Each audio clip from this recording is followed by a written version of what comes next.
Hey everyone, and welcome to my walkthrough for the 8 Circle Savage Phase 1. We're only going to be talking about the door boss in this one. I'll make a follow-up video for Phase 2 later, once the group finally manages to clear that one. So before we get into it, a couple of things. First thing is you should pay attention to the arena itself. You can see some brownish lines, like brown, gray lines over here on the arena. You'll be able to use those for some mechanics, but some more important ones to look at are these darker black lines. So you can kind of see them here.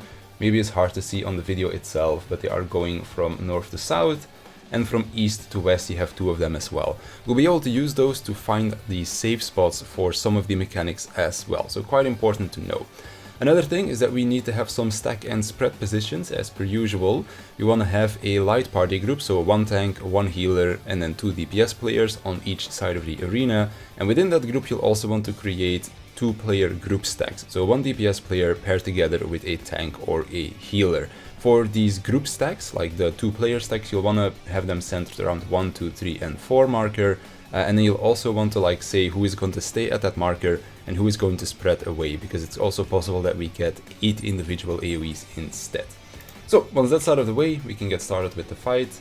As per usual, we're going to be starting with a raid-wide AoE, so you can already put up some mitigation for that one. This one's called Genesis of Flame.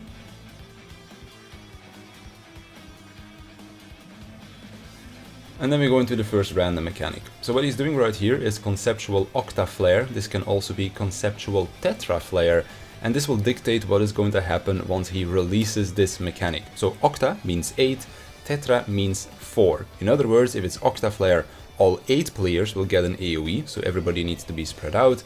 If it is Tetraflare, it's those group stacks, so all of your tanks and healers need to go stack together with their assigned DPS partner.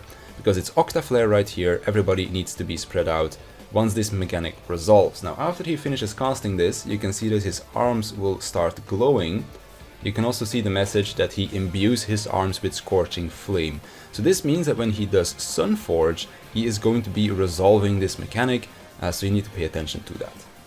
Then we get Volcanic Torches. This is going to be spawning those blue lines through the arena. I need to go find your safe spot. Now the way how you do this, or the way I do this at least, is I look towards the 2 and the 3 marker. That's all I need to do. But because I have only one example to show you with this video, I can just show you how you do it by process of elimination.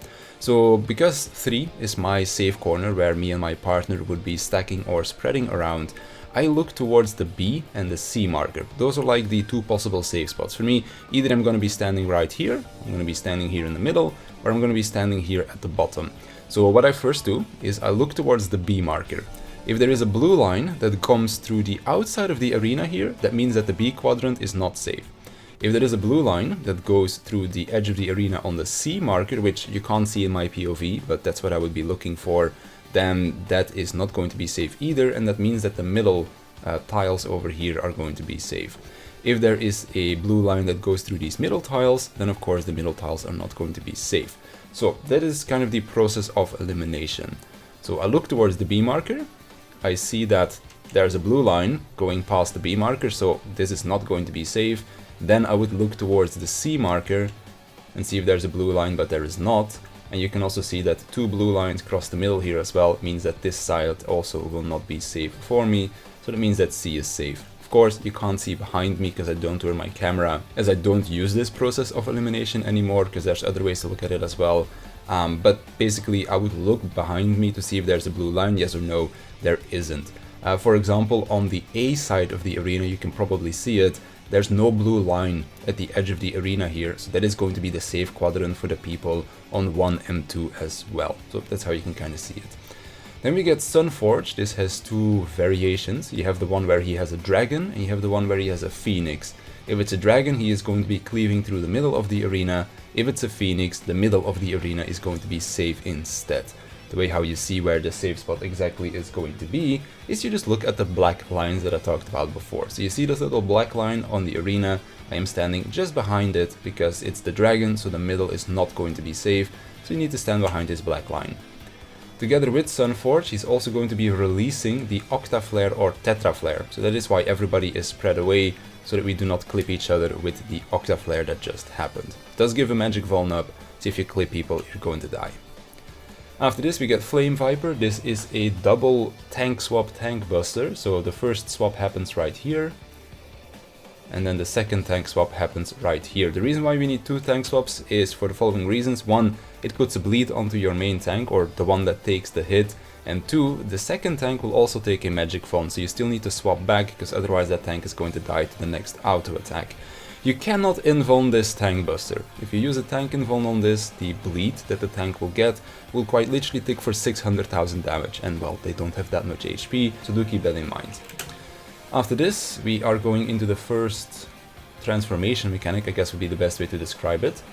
He'll jump middle and start Reforged Recollection, and this has 2 variations. So either he is going to kind of jump high into the air and his feet will transform, or he'll kind of like jolt to the left side and his right arm will transform. If the arm transforms, it's going to be Snake, which also is going to be out, so you need to go outside of the boss's hitbox or you're going to die. Even tanks will get one-shot by this. If he jumps high and his feet transform, then he's going to be doing a knockback from the center of the arena. To survive this knockback, just use arm's length. Honestly, there's no real reason to not use it. If for some reason you fat-fingered it before, you can get knocked back from the middle of the arena to one of the corners. That's also going to be safe. But I would highly recommend you use arm's length so that your healers and tanks and such can start shielding you and giving you mitigation, because there's going to be a lot of damage following that mechanic. In this case, he jumps high and you can see his legs grow, and then he becomes kind of like a Centaur, so that's the knockback. Then we get Rearing Rampage. For this, everybody needs to be spread around the boss. As you can see, we all have our predetermined clock positions for this one. And now he's going to be stomping the floor. Every time he stomps the floor, 2 random players will get hit with a earth attack, I guess you could say, which will give an earth vulnerability down. And this will also indicate the order in which the players will need to go and take the next mechanic.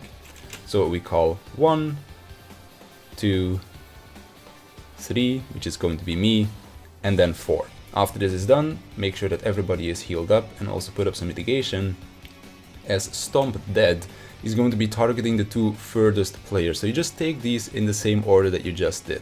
The 2 players that got the first hit will run to 1, then the next 2 players will run to 3, then 3rd set goes to 1, 4th set goes to 3 again, and then these stomps are all baited by distance. So first one, second one, then the 3rd jump, and then the 4th jump.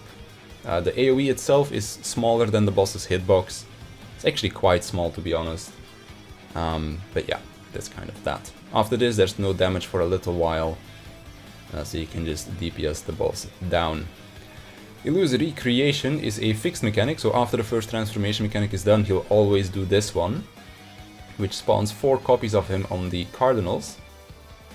And then we get another set of Sun Forges. It's always going to be 1 Phoenix and 1 Snake, or Dragon I guess I should say. So you want to go towards where the Phoenix is, as that is going to be your safe spot, or your safe line through the arena, I guess you could say. So because the Phoenix is on B, B and D are going to be your safe spots. You want to spread over there in your light party stacks, because Manifold Flames is going to either be targeting all of your DPS players or all of your tanks and healers with an individual AoE, so that's why you want to be spread apart. The group that did not get hit by this individual AoE will next need to get close to the boss to bait close baited AoEs as well, which are going to be line AoEs. So in this case, tanks and healers get hit, then our DPS move to the intercardinals, get close to the boss, and then they bait these line AoEs over here. Now after this we get another set of Sun Forges. These will always be 2 dragons or 2 phoenixes. The way how you can tell this without even looking at the arena is by the sound. If it's a dragon, he'll do like a dragon's roar. If it's a phoenix, it'll do like a bird screech, I guess you could say. So that's why you don't even have to look at the arena, but it's going to be Phoenix here. And then we have another random mechanic. It's either going to be Nest of Vipers or Tetraflare. Tetraflare is the same as I explained before. It's going to be your partner stack, so all of your DPS players stacking together with a tank or a healer. If it is Nest of Vipers, everybody needs to be spread out. For Tetraflare, it's very easy. Just go to your 1, 2, 3, 4 markers and either stand inside like we're doing here, or outside if it's double dragon.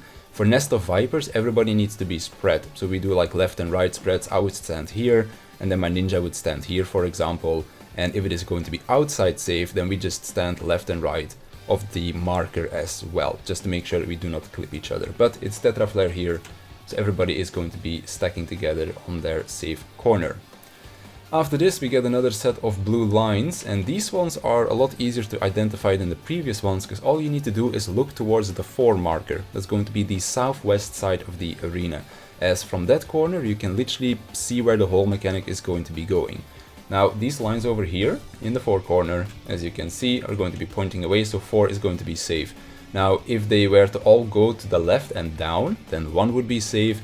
If they were to go up and right, then the 3 marker is going to be safe, and if 1 goes left and 1 goes right, then the 2 marker is going to be safe. Again, kind of hard to explain with just one example, but just look at the 4 marker and you'll figure this out in no time. Only will take a couple of pulls to like get used to the different patterns. So we all run to the 4 marker, and then we heal up and shield up, because another Genesis of Flame is going to be doing that raid wide AoE. After this is done, we go into the second transformation mechanic, which is going to be the opposite of the previous one that he did. So this is going to be Snake. Also something I forgot to mention, but depending on the first transformation he does, the rest of the fight is going to be set in stone, so it's always going to be stomp into stomp into snake, or snake, stomp, will always be like that. So then he's going to be putting debuffs onto the entire party. And this is going to be role-based, so either all of your tanks and healers will get the first one, which is indicated by this blue marker and the 1 symbol, or you get the purple one or pink one, it's kind of like a mix of the two, with the 2 marker, which means that you go second. Within your role, you also have 2 different debuffs. You have 2 people with a cone AoE, and you have 2 people with a snake debuff, which indicates that you're going to be dropping a poison puddle. Now into the shadows is going to be spawning 2 sets of snakes. You need to kill those snakes with the debuffs. So the players with the cone AoE will do a gaze attack that like transforms the things in front of them into stone, and then the poison puddle will kill everything that has been turned into stone. So in other words, 2 players will need to petrify the 2 snakes, and then the other 2 players will kill the snakes with the poison puddle that they drop. In terms of where you can see where these snakes are going to end up, it's fairly simple. If the snakes go from intercardinal to intercardinal, they're going to end up on a cardinal. If they go from intercardinal to cardinal, they'll end up on an intercardinal again. So they kind of always go into a zigzag movement, but depending on where they go to first, they'll end up on the other one. So because this one goes from 1 to 2, it's going to be ending up on B. If this one went from 1 to A, it would end up on 2. So that's how you can see that. I believe depending on if they go clockwise or counterclockwise, that's how they change. But I personally don't really look at it that way, I just look at where they first go. So these 2 gazes are going to be ending up on the B and the C marker behind me. When these snakes spawn, it's going to do a gaze attack, so you need to look away from that. So do keep that in mind. So the snakes are spawning, they do their gaze attack right here. Then the players with the cone, in this case from the tank and healer role, are going to be looking towards the snakes to petrify them, and then the 2 people with the poison debuff take their place to kill the snakes right here. Then second set of snakes is going to be spawning, so make sure you look away. People with the gaze go petrify them, people with the poison go drop their poison puddle to kill them. Important that you put up some mitigation for this, because the poison hurts like hell. As you can see right here, my Bard almost died for this. So do make sure you have some mitigation for that, and then also heal up and immediately put even more mitigation up, because we're going to get a raid-wide AoE over here as well. This one's called Ectothermos. And then we get no damage for a little while. So that's the second random mechanic.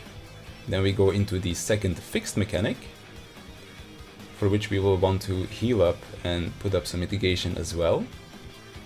It's going to be right after this cast. So we have Conceptual Tetraflare here. Again, Tetra is going to be these light party stacks. If it was Octaflare, it was going to be the other one where everybody needs to be spread around. So, reminder that you need to remember this one. Then we get Fourfold Fires. This is going to be spawning 4 fire puddles on the corners of the arena. This will do proximity damage, so that is why we are all stacked in the middle of the arena. And then we get Chthonic Vent. This is going to be making 2 fire puddles explode. As you can see, it was the one on 1 and the one on 3, which means that 2 and 4 are going to be our safe spots. After the initial safe spots, we need to go to the next one, and this is going to be together with Octaflare or Tetraflare. Now it's very important here that you pre-assign corners to your light parties. The reason being is that it's possible that the dragons cross here again, which means that only corners are going to be safe. If players are in the wrong corners when Tetraflare goes off, you're probably going to have people die, because then you won't have enough people to stack with. If too many people are in one corner for Octaflare as well, you just don't really have the space to position yourself to fit all of the individual AoEs either. So that's why it's important that you assign a side of the arena to each light party so that they can go there in the event that it was cross. The way how these dragons fly across the arena is completely random. Like, you can have a full side of the arena safe every time. It could be that you have only a corner safe every time. It could be that it alternates like it does right here. So do keep in mind that you have to pay attention to where the snakes are flying and if it's going to be side safe or corner safe. Then we have Tetraflare over here. It's also possible that you get Octaflare. So here we have our light party stacks. Unfortunately enough, the summoner was away. Luckily enough, we had enough mitigation to survive it though, so it was all fine. But she was supposed to be stacked on top of me. Then we got another side cleave, or well, another set of snake jumps, I guess you could say. And then we get Sunforge. Again, if it's going to be Phoenix, inside safe. If it is Dragon, outside safe. And then he's also going to be releasing the mechanic that he stored at the beginning of this mechanic, which was going to be Tetraflare. So that's why we are all stacked up into our light party groups again, or our partner groups, I guess you should say. Another Flame Viper, so double Tankbuster, double tank swap, second hit tank swap again. And then we go back to the first transformation mechanic that we have. So because he started with the Centaur, we're going to be getting Centaur here as well. So it's going to be knockback again. So use your knockback prevention. And then we get quadrupedal crush or impact. If it is crush, you need to run away from where he is facing. If it is impact, you need to run towards it, as impact is going to be a knockback. And this knockback is almost the entire arena. So you need to make sure that you stand right in front of the marker, I guess you could say. But because it's crush, we're going to be running away, because this is a big AoE. After this we go towards the boss.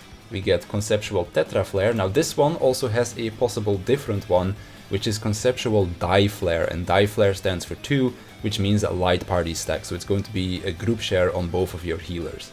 But it's Tetraflare here, so that means that we need to go to our partners again. Then Blazing Footfalls is going to be spawning 4 mechanics. I'll rewind real quick a little bit. The way these 4 mechanics are structured, I guess you could say, it always starts with a shove coming from the black line right here, and then the next 3 mechanics are random. The next 3 mechanics are going to be a knockback, a second shove, and a very big AoE. The second one is always going to be knockback or big AoE, but then the rest is going to be random. It just can't be the same shoves after each other, or at least we've never seen that. So we go to the left. Then we need to get knocked back, and then we need to get knocked back to C, because that's where the big knockback is going to be. So we stack into our partner stacks right here. We get the black line, so again, look at the black line and stand right next to it, the D, because the big AoE was on the D side, of course. So we get our stacks right here. It's gonna jump to D for the big AoE. Then we get the black line to C, and then we get knockback. Now, for this knockback, you also need to see which side of the arena is gonna be safe. Will always be left or right side safe. In this case it is going to be right side safe, because all of the fire AoEs went to the left. I'll rewind real quick so you can see that again. You can see them coming down here, and then they go left, and then they go up. So that means that the right side is safe, so we need to get knocked back to that. Again, the way these knockbacks and big AoEs go could be different, so pay attention to the order of the mechanics and then react accordingly. After this, boss is gonna jump middle, and we're gonna get another set of Tankbusters. This is the last Tankbuster into the fight. So again, double tank swap. And then we go into the 4th transformation mechanic, which in this case is going to be the snake, because that is the one that we got second. So make sure that everybody gets out of the boss's hitbox, because otherwise you are going to die. There is the snake. Then he is going to be doing the Gorgomentea cast again, which is going to be putting debuffs onto your players. And this time around the debuffs are a little bit different. So all of your players will get a poison attack, all of your players will get a gaze attack as well. But this time around 4 players will also get different debuffs. And these are going to be role based as well. So 2 tanks and or healers will get either a snake debuff or a gaze attack, and then the DPS role will get the opposite one. The way how we did this is we spread into our light party groups here again for the final part of this mechanic, and all we need to make sure of is that we have a gaze attack as well as a snake poison inside of each light party group. So if we needed to switch people here, then we did that. The way how we handled the positioning for the final part of this mechanic is we go from true north. So the true north and then clockwise would be for the one group, and then true north and counterclockwise would be for the second group, and then the A marker itself would be for group 1. So that's kind of how we did the positioning for that. The way how you need to position for that, I'll explain at the end of this mechanic. So first things first is into the shadows is going to be spawning our 4 snakes. This time around all 4 of them will spawn at the same time. And this time around we need to petrify them twice, and we're not going to be killing them with our gaze attacks and our poisons. So one of the groups, either tanks or healers or all of your DPS players, will have a short gaze and a long poison. The other group is going to have a short poison and a long gaze. So what you need to do is the group with the short gaze rotates first, which in this case is tanks and healers, to petrify the snakes. Oh yeah, also I forgot to mention, as this happens, there's also going to be copies of the boss spawning around the arena. You can see him spawn right here on the north side. You can see them here on the right sort of as well. But basically this is always going to make the outside of the arena unsafe. You can use the light brown lines for this. This is where he's going to be cleaving towards. As you can see, there they go. First group drops their gazes, the other group drops their poisons. Then everybody is going to rotate around because mechanics are inversed now. So now our DPS are going to be doing the gaze, and tanks or healers are dropping the poison.